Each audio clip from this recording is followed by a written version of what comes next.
Bienvenue dans Conscience et Sens, le podcast introspectif qui vous guide vers une vie épanouie où chaque pensée, chaque émotion, chaque instant devient une occasion de grandir. Ici, nous allons explorer les profondeurs de votre être pour vous aider à voir la vie sous un nouvel angle et à devenir le co-créateur conscient de votre réalité. Alors abonnez-vous dès maintenant pour un voyage intérieur vers l'alignement avec votre âme, pour une existence empreinte de conscience, de sens et d'épanouissement. À tout de suite.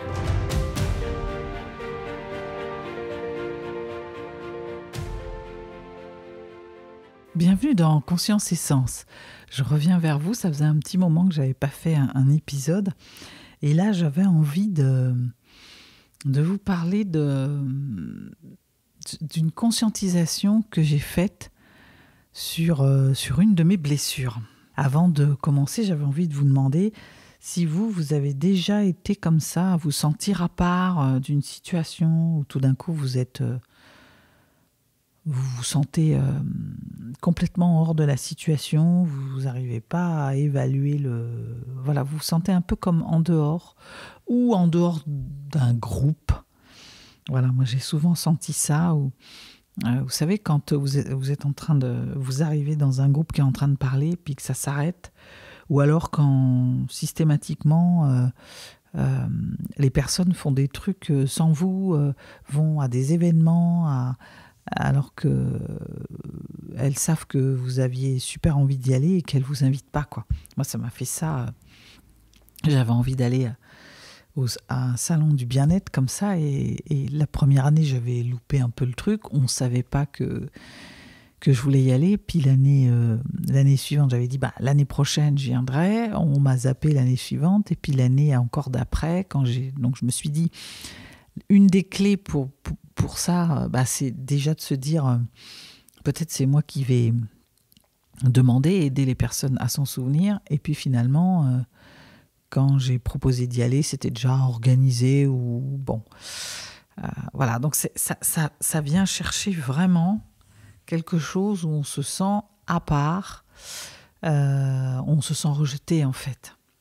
Et du coup, ça peut provoquer des réactions de fuite, parce qu'on va avoir tendance à s'isoler encore plus des autres pour éviter d'être rejeté à nouveau. Donc on va éviter les interactions sociales, mais ça c'est la façon la plus évidente et marquante de faire. Refuser les invitations, voir moins les amis, voilà. Donc là on est dans je préfère rester seul plutôt que de risquer le rejet. Alors, on est dans un profond sentiment de solitude et on se sent complètement déconnecté des autres, mais ça peut être plus subtil parce qu'en fait vous êtes au milieu d'un groupe. Moi, ça m'a beaucoup fait ça enfant, ado et même jeune adulte. J'étais dans les groupes, mais c'est comme si j'étais pas là en fait. J'avais comme envie qu'on ne me voit pas. J'étais transparente. Donc ça peut être ça. Donc ça fait, moi on ne m'entendait pas dans les groupes. Je prenais pas ma place. Quand je vois maintenant comment je parle, même au milieu des groupes, j'ai toujours quelque chose à raconter, une anecdote. Alors j'écoute beaucoup, mais si je peux, je dis. Ça peut se manifester comme ça, mais ça peut venir se nicher dans des difficultés à dire non, parce que pour ne pas être rejeté, on peut aussi essayer de calquer comme ça les comportements des autres, essayer de se suradapter en fait, et d'essayer de répondre aux critères que l'on présuppose que les autres ont besoin de voir chez nous. Et donc on va faire des choses contre notre gré, on va se comporter dans des comportements qui ne nous sont pas habituels, et en fait on va se négliger, en fait on va se fondre un peu dans le groupe pour ne pas être rejeté. Ça vient chercher aussi le besoin d'appartenance au groupe. C'est compliqué de se sentir complètement à part. Nous sommes des êtres qui aiment les relations sociales, et et le besoin d'appartenance à un groupe, il est très fort dans la pyramide de Maslow. Je vous remettrai ça en description, mais vous pouvez aller voir sur Internet. Dans la pyramide de Maslow, le besoin d'appartenance, il commence à arriver dans le milieu de la pyramide, là, et il est socle, en fait, pour exister. Et donc, au nom de ça, on va parfois complètement s'oublier. Et puis, l'impact de ça aussi, c'est que si je suis dans la blessure de rejet, je vais me remettre en question. Je ne vais avoir du mal tant que je ne l'ai pas réglée. Cette blessure, je vais me mettre dans une culpabilité et je vais me mettre dans un processus de culpabilisation pour me dire que si je suis à part, ça vient de moi, c'est de ma faute, et je vais donc être dans une dévalorisation complète de moi. Pour un peu que j'ai une faible estime, ça va venir nourrir ça. Et donc, on va essayer de se remettre en question, de voir qu'est-ce qu'on aurait pu faire de différent. On va se dire on va se critiquer, douter de notre valeur personnelle, jusqu'à aller au plus extrême, croire qu'on mérite en fait le rejet, qu'on n'est pas assez bien pour être accepté des autres. Donc, ça vient faire naître un sentiment d'infériorité. Et puis, on est vraiment dans des comportements de comparaison aussi par rapport aux autres. Donc, c'est vraiment quelque chose qu'il est important de regarder. Moi, j'ai eu l'occasion de me pencher là-dessus. Pourquoi je vous parle de ça, en fait ? C'est parce que un matin de la semaine dernière, j'ai pris conscience de ça et puis je l'ai écrit. Du coup, et je suis revenue dessus et j'ai eu envie de vous partager ça. Ça me fait dire que déjà qu'en première clé pour commencer à régler ça, il faut prendre conscience qu'on a une blessure. À force de bosser dessus, on peut se dire tiens, là je suis en train d'être sur ma blessure de rejet, mais au départ on n'a pas forcément des fois on ne sait même pas qu'on a une blessure de rejet, on ne sait pas exactement ce que c'est. Donc là-dessus, je vous invite à aller lire le livre de Louise Bourbeau, Les 5 blessures, qui explique très bien comment ça se manifeste, où ça vient se nicher, puis surtout ce que ça vient dire. Elle remonte, je ne vais pas vous faire ça là, parce que sinon vous allez... ça va être trop long.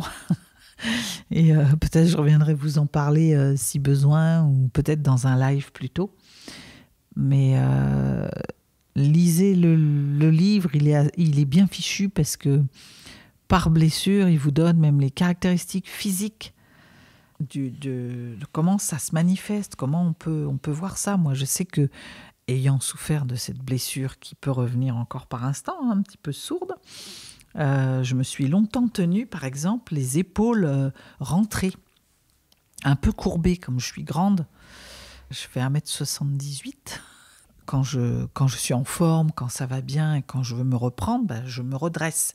Je me fais une posture comme ça, là, comme si j'étais tirée par le ciel, parce que sinon je peux avoir une tendance à rentrer les épaules et à me replier. Il y a quelque chose de l'ordre de... On se replie et du coup, dans le corps, ça resserre toute la cage thoracique et il y a un truc, vous respirez moins bien. Dernièrement, j'étais de nouveau dans ce réflexe-là, parce qu'il y avait quelque chose qui m'avait frotté. Et un ami, là-bas, Fabien Richard d'ailleurs, que j'ai interviewé sur ma chaîne, m'a dit « Tu manques d'air ». Et je me suis rendu compte que j'étais toute recroquevillée, parce que de nouveau, j'avais ressenti. C'est toujours un peu, on a comme un terrain.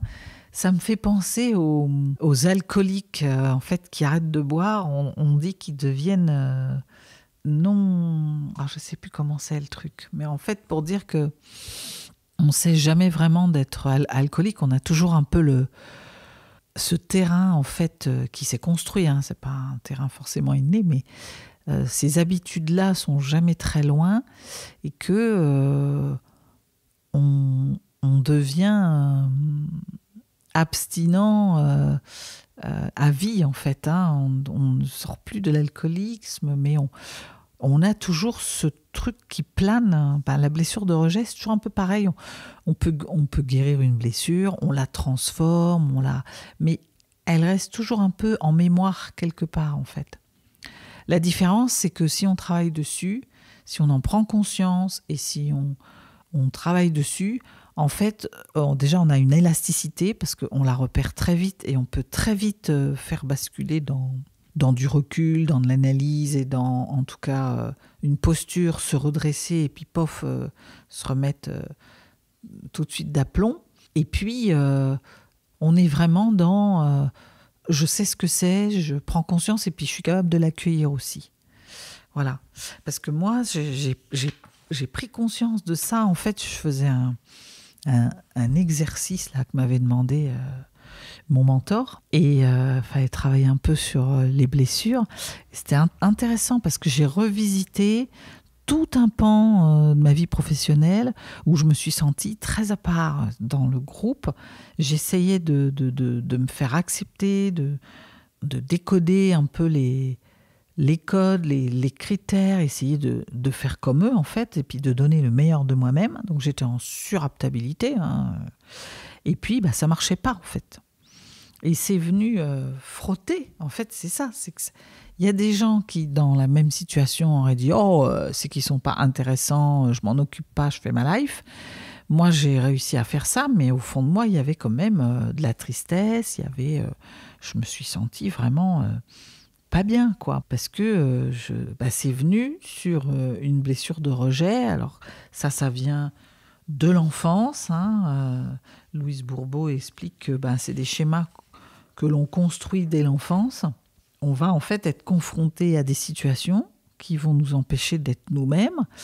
Et dans la blessure de rejet, il y a quand j'essaie d'être moi-même, quand j'essaie de prendre ma place, je suis ramenée à soit on ne me voit pas, soit ça m'attire des ennuis. Donc du coup, le réflexe, ça va être de disparaître, de se mettre un masque déjà, de se suradapter. On se met comme un masque, dit Louise Bourbeau, et pour devenir ce que les autres attendent de soi. C'est la meilleure façon de s'intégrer en fait, et puis d'avoir une forme de reconnaissance, hein, d'être vu, ou d'avoir la paix selon les situations que vous avez vécues.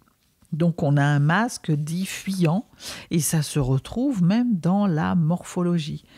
On est vraiment dans un physique qui va nous faire disparaître. Moi, je sais que j'ai passé une bonne partie de mon enfance à essayer de ne pas faire de bruit. Je vous disais dans je ne sais plus quelle petite courte vidéo que je faisais trop de bruit, je parlais trop fort, etc. Et pendant des années, on ne m'a pas entendu.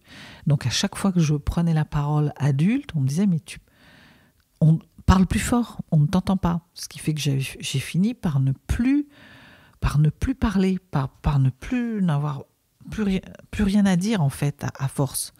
Puis après on passe dans le j'ai rien d'intéressant à dire, je ne suis pas intéressante, et là on est en dévalorisation pure, hein.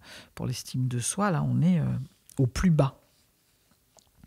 Donc l'idée c'est moi j'ai pris conscience de ça, c'est ce que je vous racontais, je vais essayer de rester structurée, et donc en travaillant là-dessus, je me suis dit, voilà, c'est venu taper sur ma blessure de rejet. Alors, une blessure de rejet, qu'est-ce qu'on en fait une fois qu'on sait ça ? Déjà, il y a la prise de conscience, déjà, c'est bien. Alors, comment est-ce qu'on fait ça ? Moi, j'écris dans un journal pour voir où est-ce que j'en suis, pour suivre un peu. Bon, comme je travaille beaucoup sur les émotions, j'incite mes clientes à faire ça. Mais moi-même, je le pratique, et puis des fois, je fais des tests aussi, ça me permet de voir où est-ce que j'en suis. Et puis, c'est un peu à vie hein, qu'on s'auto-coach,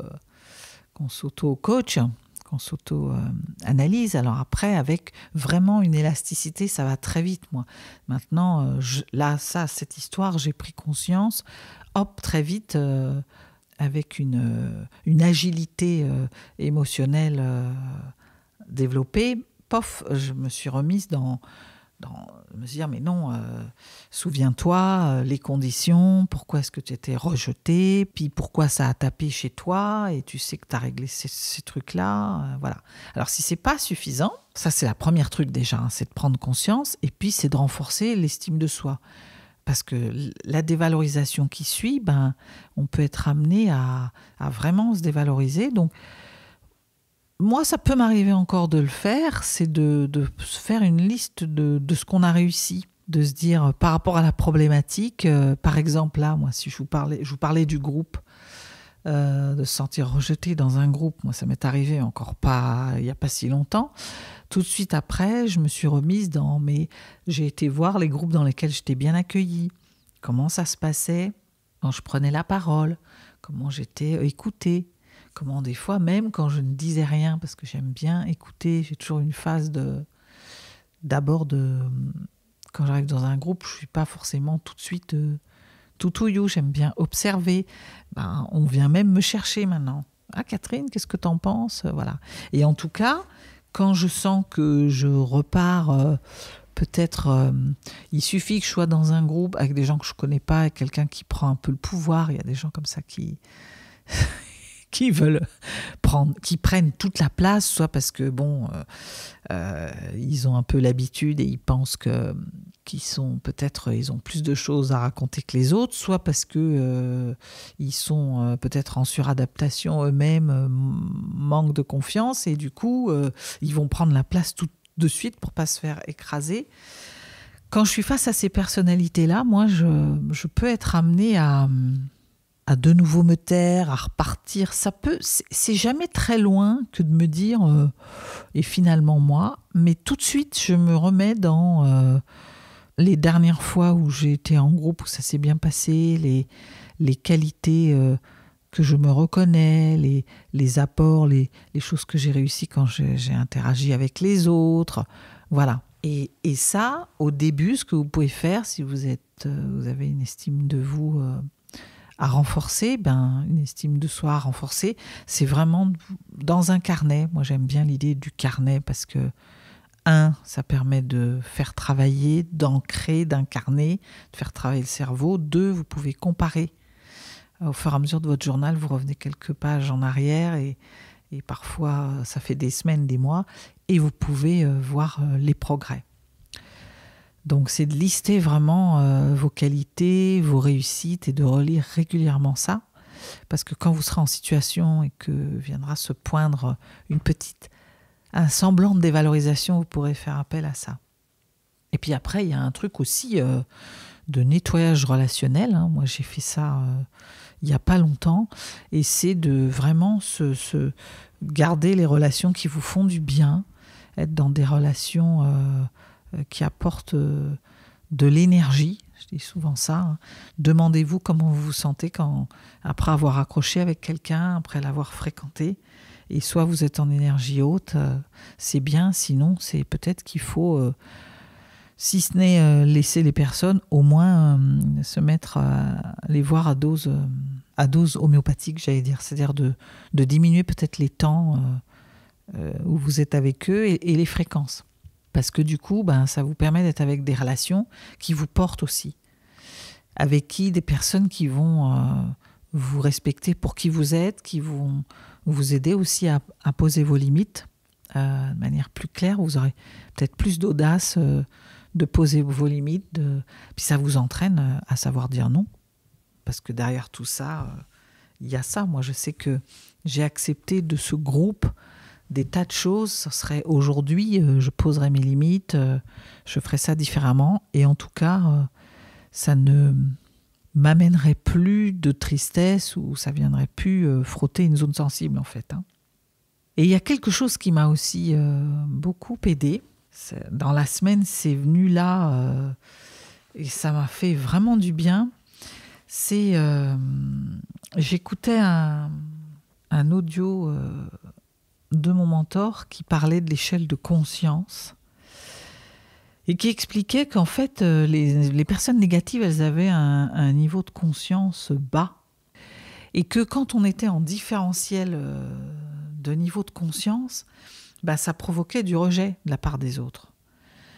Et donc, si par exemple, ces personnes étaient d'ailleurs, en l'occurrence, en niveau assez bas, parce que beaucoup dans la critique, dans le jugement, en jalousie, moi j'étais peut-être plus haute parce que plus, paradoxalement, plus sûre de moi par instant, j'ai dû susciter du rejet parce que il y avait certainement de l'envie, de la jalousie. J'ai compris en fait qu'ils m'enviaient mon autonomie sur certains sujets, les idées que j'avais parfois, voilà. Et que de toute façon, quoi que je fasse, ça ne pouvait pas marcher. Donc ça m'a fait super du bien d'entendre ça, parce que je me suis dit, finalement, ça se passe chez eux. Alors sur l'aspect, le pourquoi ils étaient dans ce comportement-là. Et du coup, ça m'a permis d'être en recul et de vraiment pouvoir sortir de l'émotionnel à ce moment-là. Quand j'ai revisité la situation, je n'étais plus dans l'émotionnel qui paralyse et qui fait que quand on est en proie à l'émotionnel, on manque cruellement de discernement. On est un peu dépassé.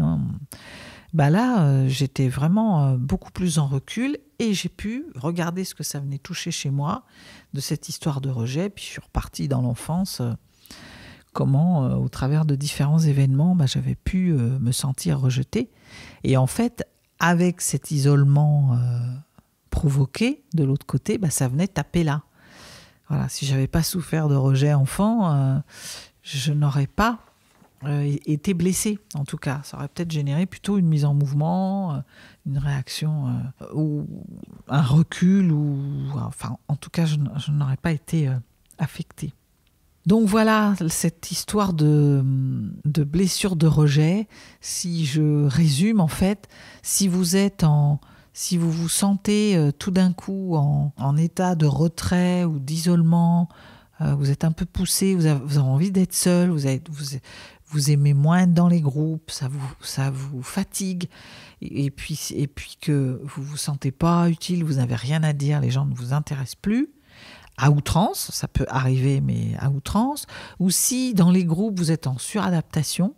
Moi je sais combien de fois, dans les dîners, des fois, je me sentais à part, je m'ennuyais, la plupart du temps ça finissait, même j'avais envie de dormir. Et puis, dans des échanges ou sur des sujets où d'habitude j'ai des choses à dire, j'avais rien à dire. Donc, si vous sentez que vous êtes comme ça, un peu en je ne dis rien, et puis si vous avez du mal aussi à poser vos limites, à dire non, vous êtes peut-être en suradaptation ou peut-être en dévalorisation.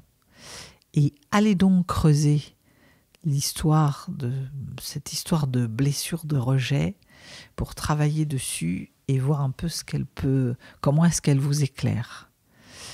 Et le pendant de ça, en positif, mettez dans un journal, faites un peu de ménage dans vos relations, peut-être, et puis commencez à poser vos limites en pratiquant l'affirmation de soi. Donc, peut-être repérer une situation où vous avez l'habitude de dire oui systématiquement alors que vous n'avez pas envie, et de commencer à vous entraîner à dire non de manière élégante mais ferme. Pour ce faire, vous avez la communication non violente parle de la méthode DESC, D-E-S-C, qui est une bonne méthode pour apprendre à dire non de manière assertive, c'est-à-dire sans être en position au-dessus de l'autre, arrogante, mais en se respectant soi. Donc, allez voir. Et puis, écrivez vraiment dans votre journal la liste de vos réussites et de vos qualités. Voilà ce que je voulais vous dire. La prochaine fois, j'aimerais vous parler je reviendrai sur la colère, parce que je vous avais fait tout un épisode sur la colère. Et il n'y a pas si longtemps, je me suis rendu compte que j'avais une colère. Je croyais que j'en avais fini complètement, mais j'avais une colère froide. Et je viendrai vous parler de ça. Si vous avez aimé cet épisode, je vous invite à le partager. Si vous connaissez quelqu'un qui pourrait souffrir de blessures de rejet, n'hésitez pas à le partager.